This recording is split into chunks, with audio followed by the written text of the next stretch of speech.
بندہ چھوٹا پیشاب کرتا ہے،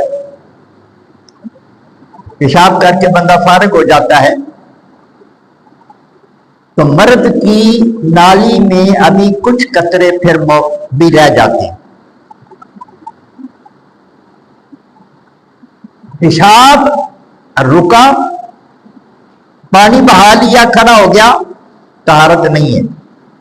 حکم ہے مرد کے لیے، واجب ہے مرد کے لیے کہ اچھی طرح اپنی نالی کو لیس کر، بلکہ بزرگوں نے یہ فرمایا ہے علماء کرام نے کہ کھڑا ہو جائے، اپنی نالی کے آگے کوئی چیز، کوئی ڈھیلا وغیرہ رکھے یا ٹشو رکھے، کھنگورا مارے، پاؤں کو زمین پہ مارے، اس کو استبراء کہتے ہیں۔ الاستبراء واجب، استبراء مرد کے لیے واجب ہے۔